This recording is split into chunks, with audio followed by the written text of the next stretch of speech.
In the shadowed corners of ancient history, where myth merges with truth, there lies a tale so chilling it has echoed through the ages.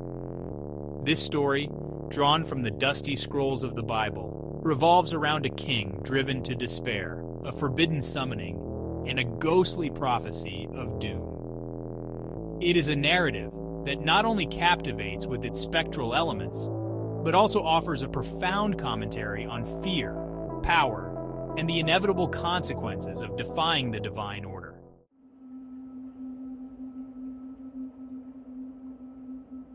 The night air was thick with foreboding as King Saul, the first monarch of Israel, found his kingdom on the brink of disaster. As a ruler appointed by divine will, Saul had once stood tall, a beacon of strength and justice. But now, haunted by his own decisions and the looming threat of war, he faced a silence from the heavens that drove him to the brink of madness.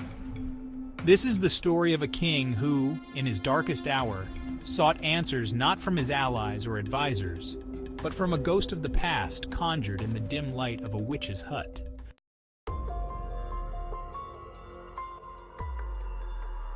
Saul's reign began under the brightest of stars.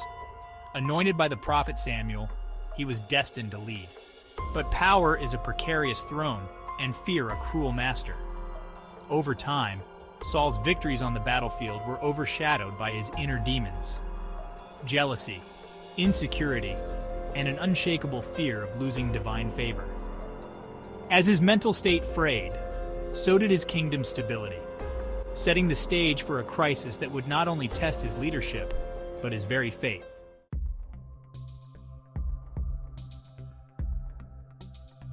In a land where the veil between the divine and the mortal was respected and feared, Saul had once issued a stern decree banning all forms of necromancy.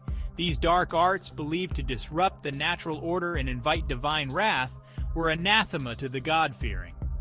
Yet it was under the weight of impending doom, with his kingdom threatened by the Philistines and abandoned by prophetic guidance, that Saul contemplated the unthinkable, seeking counsel from the very practices he had condemned.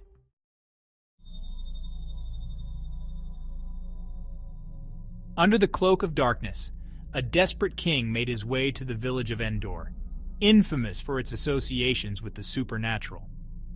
Accompanied by only his most trusted soldiers, Saul's heart was heavy with trepidation and hope. As they approached the humble abode of the so-called witch, the air seemed to thicken, charged with an eerie anticipation of the forbidden ritual that was to come.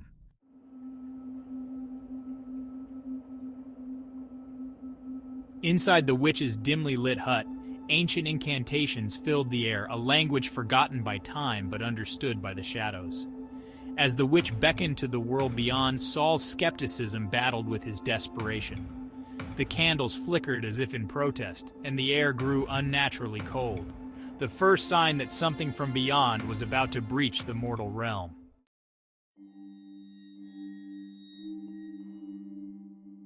The form that materialized before Saul was both familiar and terrifying. Samuel's ghost, a spectral vision of his former self, was a sight that would haunt Saul to his last breath. The air around them seemed to pulse with a silent reproach, and Saul, once a mighty king, fell to his knees, overwhelmed by the presence of his once trusted advisor, now returned from the dead.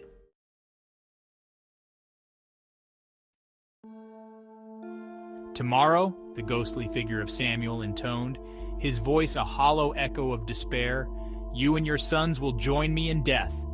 The prophecy was as clear as it was chilling. Not only was Saul's end foretold, but the fall of his lineage and the defeat of his army were sealed by divine decree. The king's plea for guidance had brought only confirmation of his greatest fears.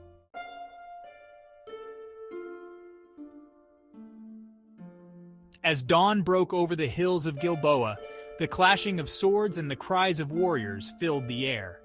The Philistines, relentless in their assault, overpowered Saul's forces.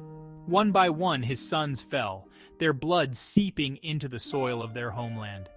Wounded and despairing, Saul faced his final moments, choosing to end his life rather than be captured, a tragic fulfillment of the spectral warning he had received.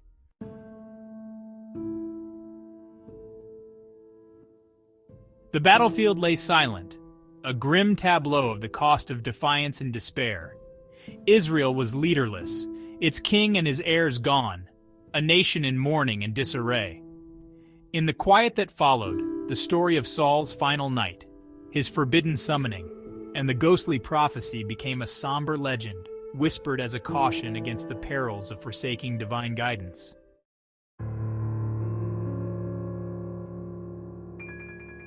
The ancients lived in a world where the lines between the natural and the supernatural were intertwined. The story of Saul and the Witch of Endor is one of many that illustrate how deeply spiritual and mystical beliefs were embedded in the daily lives and governance of ancient peoples, serving both as a guide and a warning.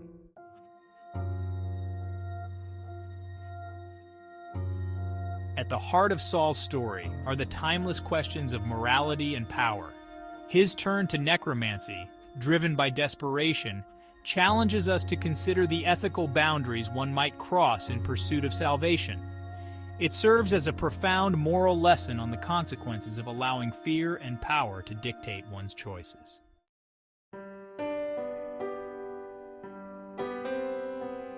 Over centuries, the tale of Endor has transcended its biblical origins, influencing literature, art, and culture. It serves as a haunting reminder of the timeless human themes of fate, power, and the seeking of forbidden knowledge, resonating with audiences who find in it a mirror of their own deepest fears and aspirations.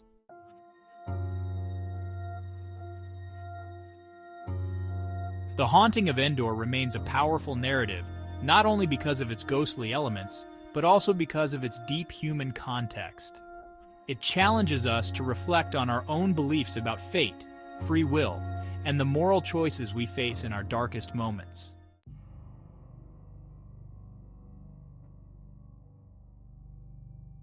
As the shadows lengthen and the story of Saul fades into the whispers of history, we are left to ponder the echoes of his choices. In the spectral mist of Endor, we find a tale of human frailty and supernatural awe, a reminder that our deepest fears often lead us into the shadows, searching for light in places best left unexplored.